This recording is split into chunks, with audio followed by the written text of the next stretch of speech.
두 번째 토론 주제로 넘어갈 텐데, 두 번째 토론 주제는 2025년 중국 전승절에 북정로가 모인다 이겁니다.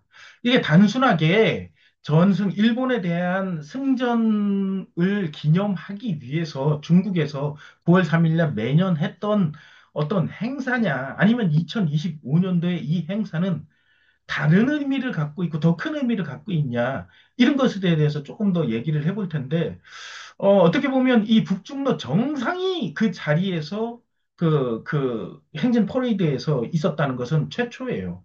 그리고 이것은 왜 2025년이 된 지금 상황에서 굉장히 중요한 의미를 갖거든요. 그래서 먼저 그것을 토론하기 이전에 러시아 그 언론인 RT에서 올라온 두 개의 어떤 그 기사를 한번 보면서 이 전승절이 무엇이고, 그 다음에 전승절 바로 며칠 전에 상하이 상하이 경제협력기구가 며칠 전에 있었습니다. 이런 것들이 이런 걸 같이 묶어서 봐야 된다는 얘기죠. 그래서 그런 부분들을 먼저 어떤 그 기사를 통해서 한번 보겠습니다. 전승절 기념식과 상하이 협력기구. 지금 보게 되면 이것은 이제 상하이 협력기구 기념 사진입니다. 중간에 푸틴과 시진핑, 그리고 시진핑 와이프가 있고, 그 다음에 뭐 인도 모디 총리도 있고, 뭐 여러 명들이 이렇게 모였는데, 뭐 소위 말하면 글로벌 사우스라고 얘기를 할 수가 있겠죠. 예, 이들이 모였습니다.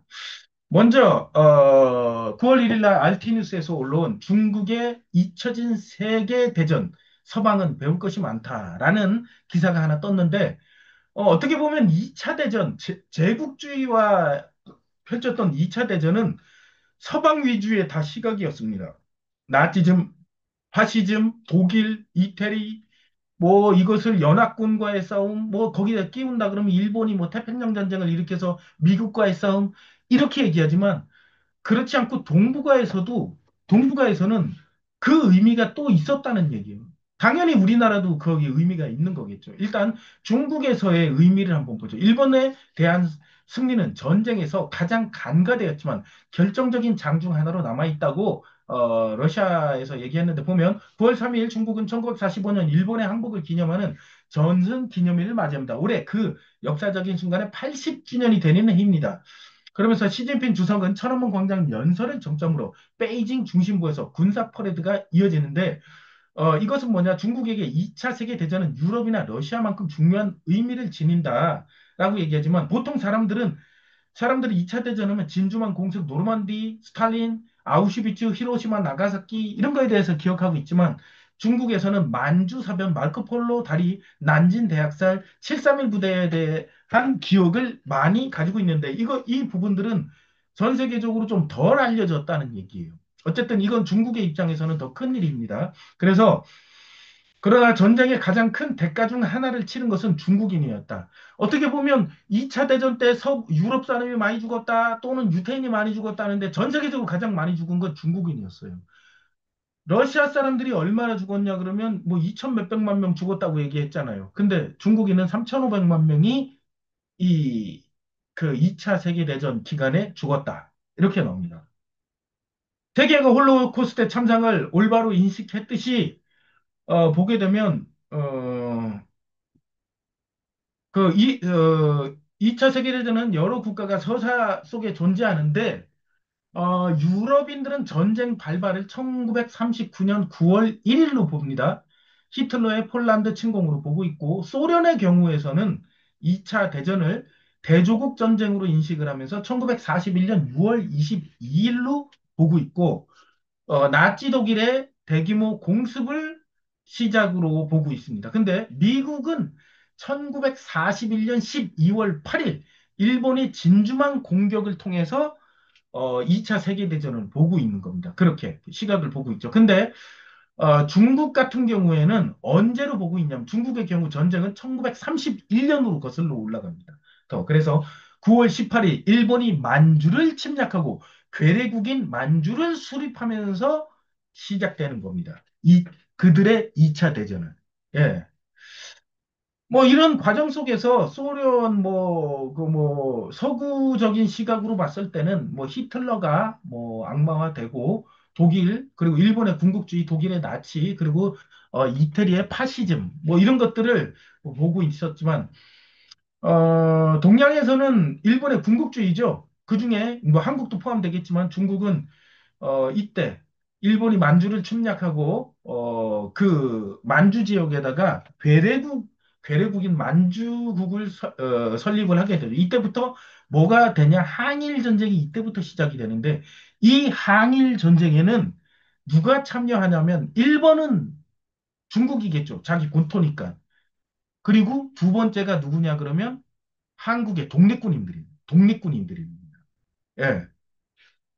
그래서 이때부터 14년 동안 일본에 저항을 했습니다. 31년부터. 그래요. 중국 공산당은 침략군에 맞섰고, 그래서 1932년 4월에 대일 선전포고를 했는데, 반면, 장제스의 국민당은, 일본보다는 공산당을 더 큰 위협으로 생각을 했습니다. 어쨌든 두 진영 중국에는 공산당이 있었고 공산당보다 더 큰 게 장제스의 국민당이었는데 이 시각을 좀 달리하고 있었다는 얘기예요. 어쨌든 근데 1936년 말에는 공산당과 국민당이 같이 연합을 해가지고 같이 연합을 해서 통일전선을 결성을 해가지고 그때부터 항일 투쟁을 이제 하기 시작을 한 거죠. 그래서 1937년 7월 7일 마르코 폴로 다리 사건을 기점으로 해가지고 뭐 이렇게 했는데 일본은 그 즈음에 난징에서 난징 대합선을 하는데 6주 만에 한 달 반 만에 30만 명의 민간인과 전쟁 포로를 학살을 하는 일이 벌어졌고 그러면서 일본 사람들의 중국인들을 향한 대학살이 시작이 됐습니다. 예. 예, 뭐, 근데 보게 되면, 뭐, 지금, 여기에 이렇게 나옵니다. 중국군은 결과적으로 중국이 14년 동안 150만 명이 넘는 일본군을 사살을 했습니다. 14년 동안 항일 투쟁을 하면서. 그리고 일본은 항복 이후 8월 15일 날 항복을 하죠. 130만 명 이상이 중국에 또 항복을 했습니다. 9월 3일이니까 약 한 20일 정도의 텀이 있잖아요. 이 기간 동안. 그리고 1931년부터 45년까지 중국은 일본 지상군의 3분의 2 이상을 파괴했습니다. 실제적으로 일본군을 무너뜨린 거는 중국이었어요. 미국이 아니라. 히로시마 나가사키에 원폭을 떨어뜨려가지고 일본이 뭐 미국이 승전국 같았지만 실제적으로는 3분의 2, 지상군의 3분의 2는 중국이 파괴를 했다는 거죠. 근데 중국은 그 엄청난 대가를 치렀습니다. 3,500만 명이 넘는 중국군이 전사를 했고 이 수치는 소련이 그 나치를 대항했던 2,700만 명 그리고 미국이 약 50만 명의 사상자를 낸 거를 훨씬 웃도는 수치라는 겁니다. 예. 이것이 중국 전승절의 어떤 큰 의미예요. 예. 뭐 그다음에 근데 재밌는 건 뭐냐 그러면 이렇게 2차 대전이 끝난 이후에 전범들을 확실하게 처리를 했어야 되는데 이 전범 처리가 안 됐다는 거죠. 저거 보면 1945년 전쟁은 완전히 정의로 끝나지 않았다. 예.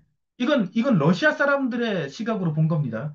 유럽에서는 나치 정권에 복무했던 많은 독일 과학자와 장교들을 조용히 서구 사회에 흡수되면서 오퍼레이션 페이퍼클립 작전을 따라 전쟁 범죄에 연루된 수백 명의 나치 엔지니어와 의사들이 로켓 기술, 의학, 정보, 연구 목적으로 미국으로 다 데리고 간 겁니다.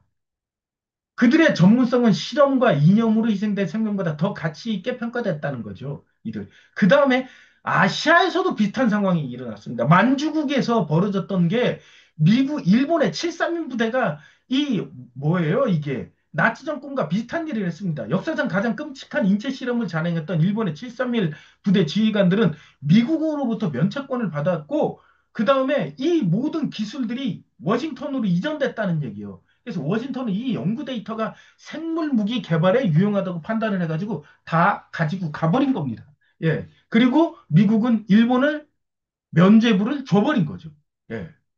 이런 일들이 2차 대전 이후 1945년도 이후에 이렇게 벌어진 일이에요. 예. 그래서 이 역사는 현재에 대한 분명한 경고를 담고 있습니다.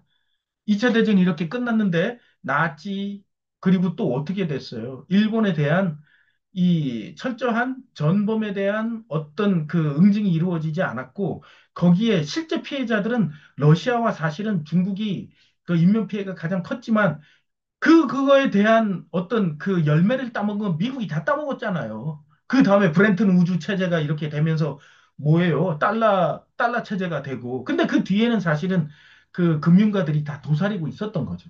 예. 그래서 이런 것들이, 근데 그렇다 그러면 이번 중국은 중국의 전승절은 이건 무엇을 의미냐면 중국은 평화를 증진하고 대립보다 외교를 중시하며 분열 대신 국제협력을 구축하고자 한다. 이를 위한 한 가지 방법은 중국이 2차 세계대전을 지칭하는 세계 반파시스트 전쟁에 대한 공통된 역사적 기억을 키우는 것이다. 예. 그래서 뭐냐 그러면 중국 전승절에 모인 사람, 그 국가 정상들을 통해 가지고 세계 반파시스트 전쟁에 대한 공통된 역사 기록을 키우는 것입니다. 그래서 올해 시진핑 주석은 모스크바 승전 기념일에도 참석을 했고, 블라디미르 푸틴 대통령 9월 베이징 방문을 계획하고 그다음에 그리고 5월 8일 중러 공동 성명은 중국과 소련이 파시즘과 군국주의를 물리치는데 가장 큰 희생을 치렀음을 강조하면서 양국 모두 전쟁의 기억과 결과를 왜곡하지 말라고 경고했고 유엔 기반 국제 체제에 대한 의지를 재확인했다는 얘기예요. 유엔 기반은 어디예요? 사실 미국 기반이죠. 미국 기반 이 국제 질서에 대해서 도전장을 내밀었다고 보는 거예요. 근데 잘못됐기 때문에 그렇죠, 이게. 유엔 기반 국제 체제가. 예. 이런 그 서방 지도자들 중에서도 이런 사실을 인정했던 시대가 있었다는 겁니다. 그 시대는 근데 이미 1940년대에 끝났죠. 1942년 4월 미국 대통령 프랭클린 D. 루즈벨트는 이렇게 말했다. 우리는 중국 인민이 이 전쟁에서 침략자에 맞서 가장 먼저 일어섰음을 기억한다. 1931년이니까. 근데 그 전에 사실은 대한민국도 뭐 3.1 운동부터 해가지고 여러 가지가 있었죠. 근데 흐지부지 됐지만 어떻든 앞으로도 여전히 정복할 수 없는 중국은 동아시아뿐만 아니라 전 세계 평화와 번영을 유지하는 데 있어 마땅한 역할을 다할 것이다. 1942년도 미국에서 대통령이 이런 얘기를 했답니다. 근데 이런 것들은 싹 지워졌죠. 그의 말은 이제 예언처럼 들린다. 예언. 뭐냐? 중국이 중국을 중심, 사실 중국이 아니죠. 북중러죠. 북중러가 중심이 된 세계 어떤 그 뭐예요? 그 미국과 서구의 이런 그 잘못된 패권에 맞서 새롭게 그것을 그 밸런스를 잡으려는 이 세력이 북중러의 어떤 군사 그 동맹이잖아요. 이것들이 새롭게 떠오르고 있다. 이겁니다. 그 떠오르는 거에 어떤 그 상징적인 걸 보여주는 게 이번에 전승절 기념 행사라는 거예요. 여기서 북중러 정상들이 다 모였다는 겁니다. 아울러 이것도 같이 봐야겠죠. 시진핑 SCO 회원국의 서방의 지배에 도전할 것을 촉구했다. 상하이 협력 기구잖아요. 그때 서방의 지배에 도전할 것.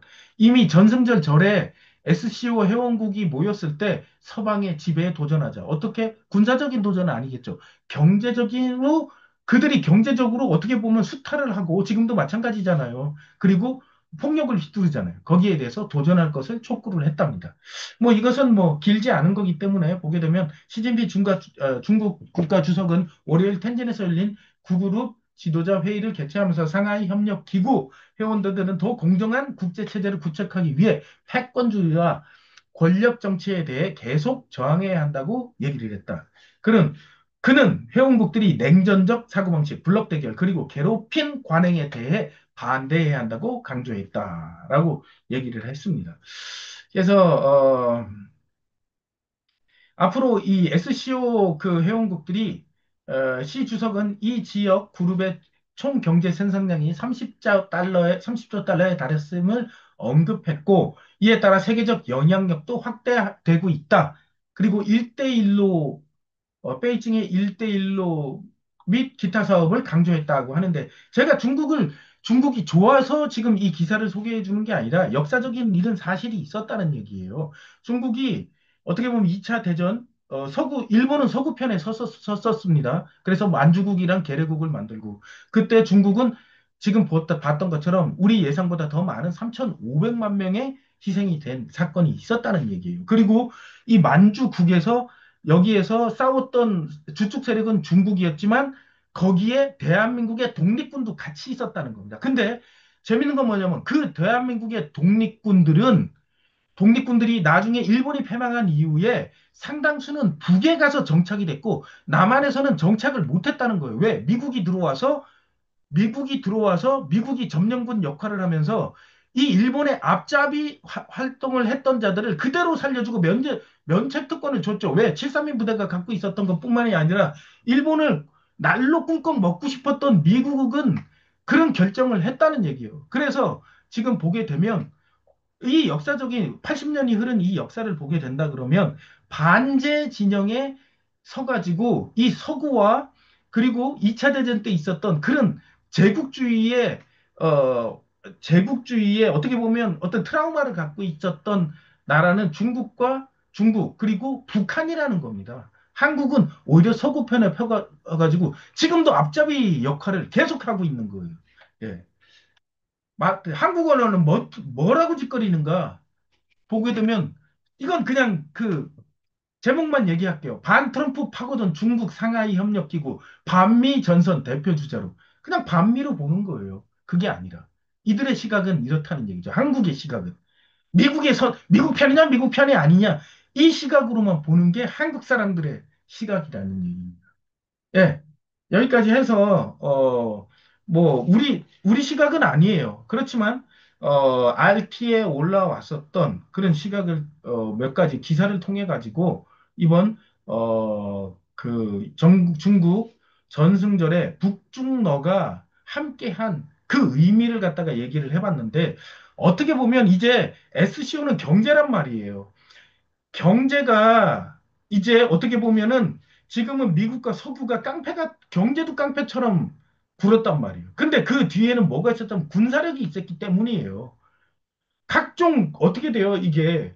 거기에 미군 기지들, 그다음 이렇게 해가지고 자기네들이 그 군사력을 이용해가지고 그 경제를 뒷받침했잖아요. 근데 이제 다극화 체제가 이렇게 다극화가 되고 있으니까 이제 어떻게 되냐 그러면 이제 글로벌 사우스는 글로벌 SCO를 결성을 해서 거기서 경제적인 걸 독자적으로 경제를 하고 그다음에 뭐 경제를 해야 되는데 그 경제를 뒷받침하기 위해서는 뭐가 있어야 되는 군사력이 필요하다는 얘기예요.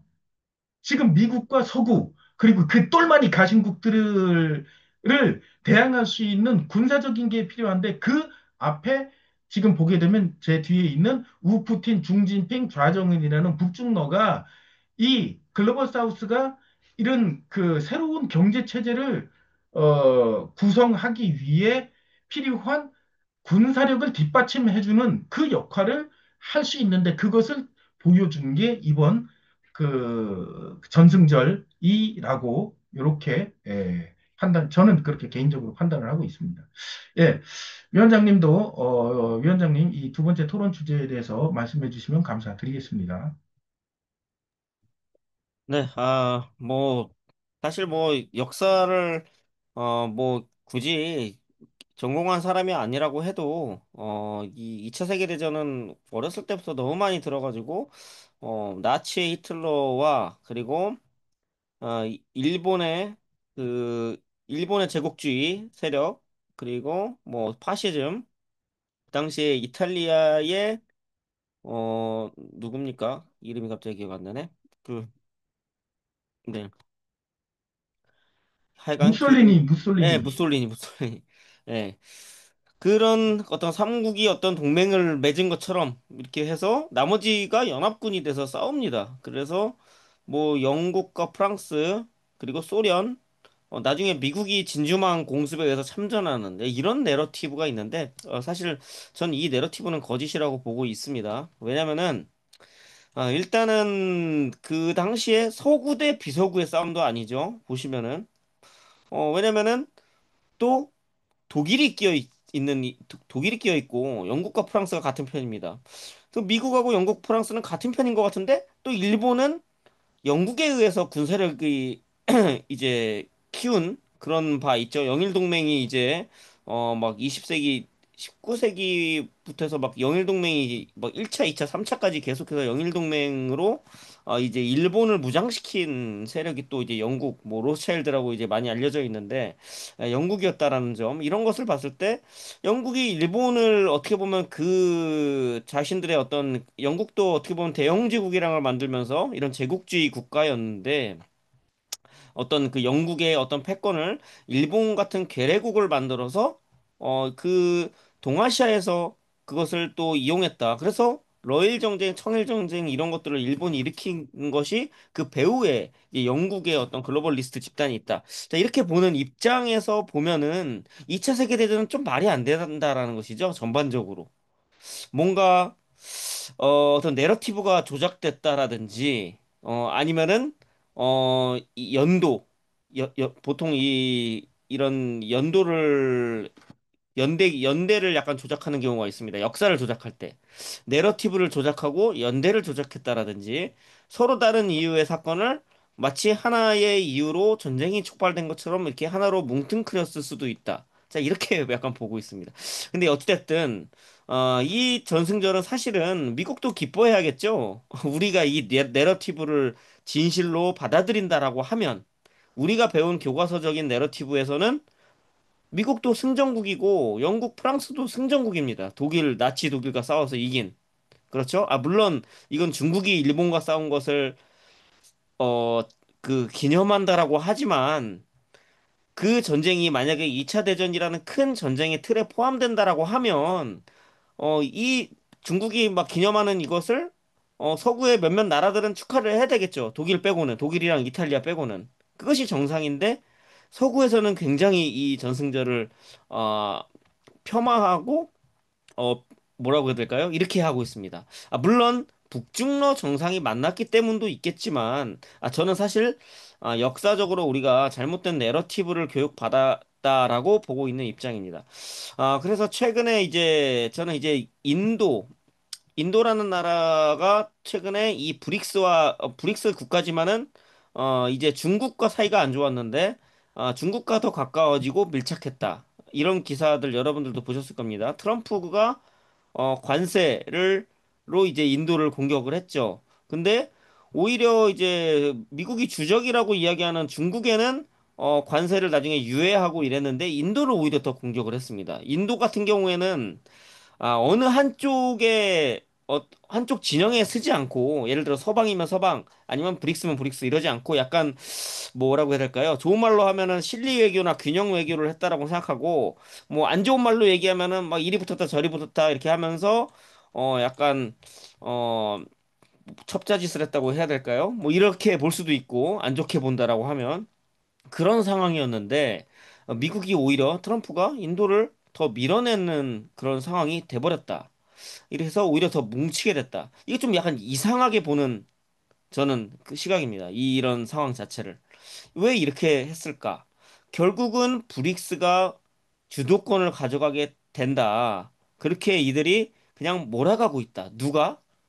더 높은 어떤 집단에서 하는 거 아닐까? 저는 이렇게 보고 있다는 거죠. 물론 지금 서구가 약탈을 경제로서 세상을 지배해왔던 것은 사실입니다. 이것은 사실 한 500년 전으로 거슬러 올라가야겠죠. 콜럼버스가 신대륙을 발견했다라고 이들이 이야기하죠. 그 1492년부터 해서 뭐 뭡니까? 그 스페인과 포르투갈의 침략자들이 있죠. 코르테즈와 피사로. 자, 이들이 이제 뭐 멕시코와 잉카 제국 이들을 막 다 죽이고 학살하고 침략해서 약탈을 하고 자, 그렇게 아메리카를 약탈했다라고 우리는 배웠죠. 그리고 이제 영국이 이제 인도를 뭐 거의 200년간 식민지로 지배해오고 그리고 나중에 이제 미 제국이 들어왔을 때는 필리핀부터 해가지고 한국 그리고 뭐 이런 많은 동남아시아의 국가들을 또 이제 침략하고 이런 역사들이 있습니다. 자, 다 보면은 이런 모든 전쟁들 500년 동안에 있었던 어떤 약탈과 침략과 수탈, 어떤 식민지, 그리고 나중에 2차 세계대전이 끝나고 만들어지는 어떤 이런 체제, 새로운 체제, 유엔을 기반으로 한 이런 새로운 체제까지 모두 포함해서 500년 동안 서구가 모든 범죄를 저질렀다. 서구에 의해서. 서구가 대리군을 이용해서. 예를 들어 일본이라는 대리군을 이용해서. 일본 자체가 서구는 아니죠. 일본은 서구가 대리군으로 내세운 겁니다. 자, 서구로 봐야겠죠, 그러면은. 자, 그래서 저는 이제 이 모든 범죄와 약탈, 그리고 이 어떤 뭐라 그럴까요? 학살, 이런 모든 것 뒤에는 서방이 있다. 지금 서방이 무너지고 있는데, 이건 약간 카르마로 보고 있습니다, 저는.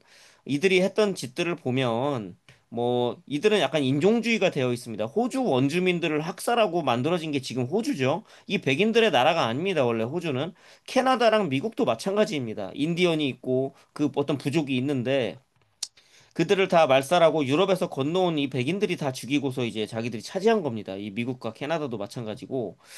자, 그래서 그런 관점에서 보면은 이 유럽에 있는 그 백인들이 다 전 세계로 흩어져서 다 갖은 만행을 저질렀던 게 지난 500년간의 역사인데 그런 관점에서 어떤 카르마다 지금 벌어지고 있는 것은 그렇게 보지만 이것을 이제 앞으로 이들이 그 북중러를 비롯한 이 브릭스와 글로벌 사우스가 만약에 이 지금의 패권 체제를 무너뜨리고 다극화로 완전하게 성공적으로 전환한다고 했을 시에는 확실하게 어떤 거버넌스를 이들이 어 가져가야 한다. 안 그러면은 끌려갈 가능성이 있다. 저는 이제 그렇게 보는 입장입니다. 계속 저는 이제 주의 깊게 저들의 그것을 주의 깊게 볼 생각입니다. 물론, 서구가 하는 그런 여지껏의 그 어떤 만행들을 봤을 때, 이 북중러 나라들은 서구에 당했던 나라들이고, 어떻게 보면, 그리고 이 브릭스와 글로벌 사우스에 속했던 거의 대부분의 나라들이 서구의 약탈과 침탈과 학살의 피해자들이거든. 그렇게 봤거든요. 그래서 그런 관점에서 봤을 시에 이들이 이 서구가 저지르는 그런 이런 의제를 과연 할까? 이거를 우리가 좀 더 지켜봐야 될 입장입니다. 이들이 브릭스가 얼마 전에 한 두 달 전에 그 유엔에서 어떤 AI를 이용해 가지고 어떤 그 유엔이 앞장서 가지고 어떤 글로벌 규칙을 만들어야 된다라는 기사가 나온 적이 있습니다. 브릭스 회원국들이 유엔이 어떤 중간에 잡아서 미국의 어떤 민간 기업이나 아니면은 서구의 어떤 특정 집단, 예를 들어 뭐 세계경제 포럼 같은 데가 될 수도 있겠죠. 물론 언급하지 않았습니다. 브릭스가. 하지만은 AI 어떤 글로벌 거버넌스 이런 규칙을 유엔이 주도해서 이걸 해라 하는데 유엔이 어떤 것을 결의를 하고 통과를 시킬 때 유엔의 그 상임 이사국들의 그런 의결이 굉장히 중요하죠. 근데 러시아와 중국이 제가 알기로는 상임 이사국인 것으로 알고 있습니다. 이들이 만약에 비토를 하게 되면은 통과가 안 되고 그래서 어떻게 보면 유엔이라는 기구를 이들이 어떤 좋은 방향으로 이용할 수도 있겠다라는 생각은 좀 하고 있습니다. 러시아나 중국이나 이 브릭스 국가들이 말이죠. 하지만은 그게 아니라고 하면 만약에 지금 이 유엔의 모든 규칙들이나 이런 유엔 안에 있는 여러 가지 헌장 같은 것에서도 미국이나 서구나 아니면은 우리가 이야기하는 글로벌리스트들의 어떤 입장, 자, 이런 것들을 대변하는 것들이 너무 많습니다. 물론 러시아와 중국은 이 기후 변화라는 것을 이제 표면적으로는 이야기합니다. 기후 위기에 대처하자. 하지만 행동으로는 하지 않고 있다라는 것이죠. 예를 들어서 뭐 탈원전을 한다라든지 어떤 발전소를 멈춘다라든지 아니면 내연기관 자동차를 폐지한다라든지 자 그런 것들은 적극적으로 하지 않고 있다라는 점이죠. 그래서 이런 것들은 우리가 좀 더, 2040년까지 좀 더 지켜봐야겠지만, 어찌됐든, 서구가 만들어 놓은 지금의 이 세상, 이것은 굉장히 파괴적이다. 그리고 약탈적이고, 그리고 인간을 완전히, 인간으로 보지 않고 거의, 어, 하나의 기계로 보는, 자, 그런 문명사회, 그들이 만들어 놓은, 문명을 가장한 이런 노예제 사회였는데, 앞으로 벌어질 이런 유엔의 의제라든지, 이런 디지털 통제 사회를 봤을 때, 이 서구의 패권이 무너지는 것, 이것을 좋게 봐야 하는지 아니면은 이런 정반합식으로 전쟁이라든지 약탈자가 사라지고 모두가 평화롭고 공정한 사회를 한다라는 기치 아래 디스토피가 디스토피아가 올지 요거를 좀 지켜봐야 됩니다, 여러분들이. 이거는 사실 우리가 어떻게 할 수 있는 부분이 아닙니다. 세계 정세는 이미 미국의 패권이 추락하고 미국이란 나라가 전 세계적으로 어떤 힘을 발휘하는 것이 굉장히 떨어졌다라는 것. 자, 그것만큼은 확실하고 앞으로는 금을 기반으로 한 화폐라든지 아니면 자원을 기반으로 한 어떤 경제 질서. 자, 이런 브릭스가 주도하는 경제 질서로 가게 되는 것은 피할 수 없는 현실이다. 이것이 좋은 방향으로 갈지 아니면은 그들이 어떤 방향으로 몰아갈지 이거를 우리가 지켜봐야 됩니다. 시대 정신이라는 걸 보면은 시대 정신에서 화폐 기반 질서와 자원 기반 질서 두 가지를 나옵니다. 우리가 상식적으로 봤을 때는 화폐를 기반으로 한 이 금융 경제 자체는 잘못됐다. 그것은 이 금융가들의 착취와 어떻게 보면은 이 뻥튀기 된 어떤 이런 금융 시장에 의해서 부가 소수의 엘리트에게 집중되는 그런 구조다.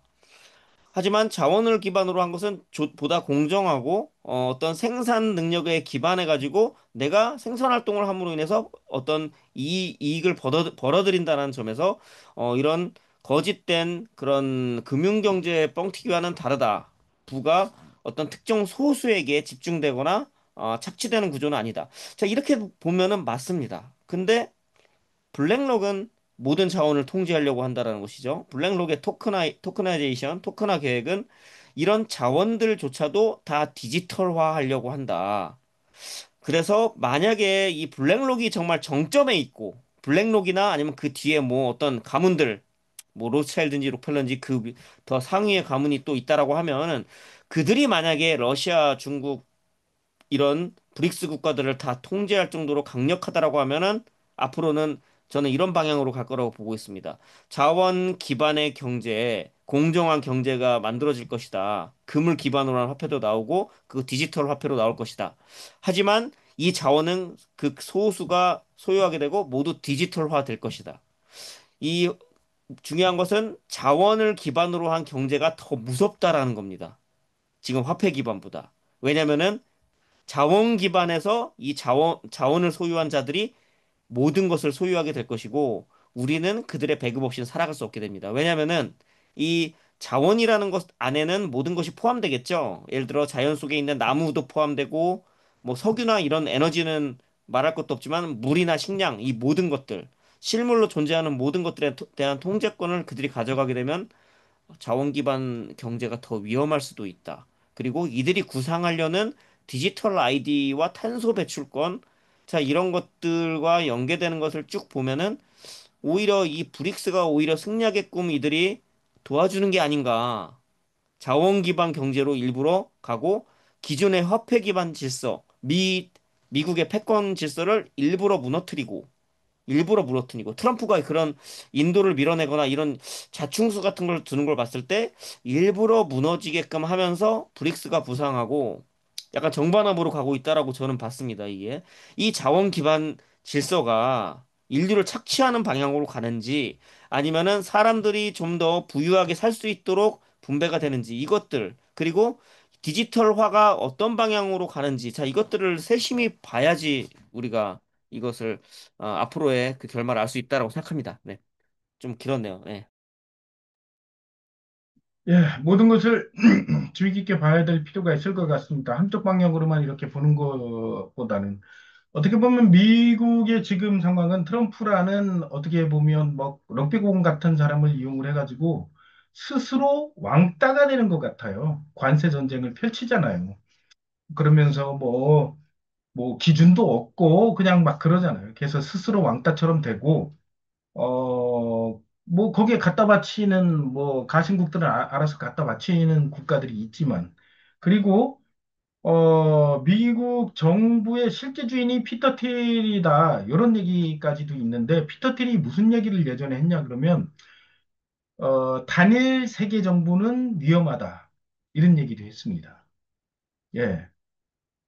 이런 것들을 잘, 계속해서, 예전에 그들은 단일 세계 정부를 만들려고 했고, 그렇기 때문에 단일 통화, 단일 뭐 어떤 했는데 지금 보게 되면 우리가 생각하는 그런 방향으로 흐르지 않죠. 코로나 터지고 그다음에 러우전이 터지면서 급속한 다극화 체제로 가게 되고 어떻게 보면 약간 사실 웅크리고 있던 중국이 또 갑자기 튀어나오면서 경제 부분에서는 아주 중심적인 역할을 하면서 군사는 러시아, 그 다음에 뭐 경제는 중국 이렇게 하면서 다극화 체제를 그 몇 년 안에 이렇게 만들어내고 있는 게 어떻게 보면은 그 미국의 지금 역할을 이렇게 보다 보면 억지스럽게 만들어지는 부분들이 있긴 있는 것 같아요. 네. 그래서 어, 좀 지켜봐야 될 것 같습니다. 그리고 또 1973년인가 그 로마 클럽에서는 전 세계를 10개 권역으로 나눠서 뭐 관리를 하게 된다. 그 이후에는 10개 권역을 어떻게 하겠다는 걔네들의 청사진이 나오진 않았기 때문에 정확히는 알 수는 없겠지만 10개 권역은 아니라 하더라도 몇 개의 다극화 권역으로 나눠지면서 뭐 그들이 또 이루는 아까 위원장님이 얘기했던 것처럼 지금은 어떤 금융 중심이 아니라 어떤 그 자원 중심의 이렇게 그 세상으로 가게 되면서 그 자원을 소유한 자들이 이제 전 세계를 소유하는 물론 그 자원만 소유한 게 아니죠. 그들은 지금까지 만들어졌던 인프라와 기술까지도 다 소유를 하고 있고 거기에 디지털 화폐까지도 다 그들이 좌지우지를 할 수가 있겠죠. 예. 근데 거기에 중심에 자원이라는 게 있게 되겠죠.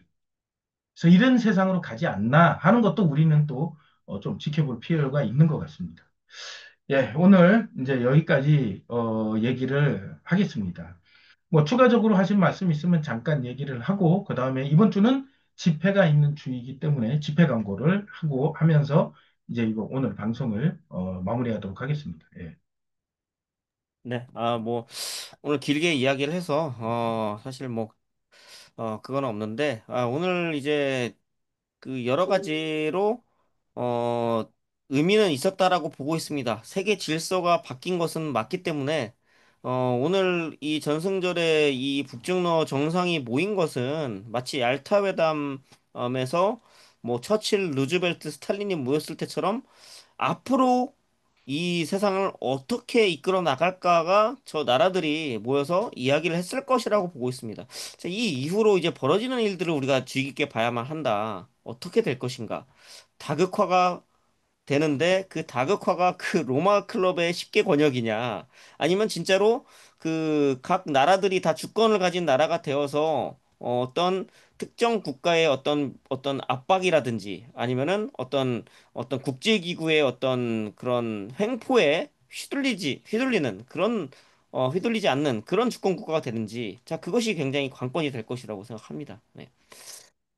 앞으로 북한이라는 나라는 좀 이제 국제적으로 진출을 할 거라고 보입니다. 지금까지는 어떻게 보면 폐쇄적이었죠. 폐쇄적으로 갈 수밖에 없습니다. 예. 그 나라가 그 나라 자체를 지키기 위해서는. 근데 지금은 이제, 어떻게 보면 뭐 5천 톤급 이상의 그 구축함들을 계속 만들고 있는데 이것을 구축함을 만들면서 한 얘기는 이제 대양으로 진출한다는 얘기를 했어요. 그러면 북중러가 이제 필요한 그런 어떤 군사적인 안보나 그곳에 이제 북이 하나의 축을 맡아 나갈 것으로 이렇게 예상은 되고 있습니다. 예,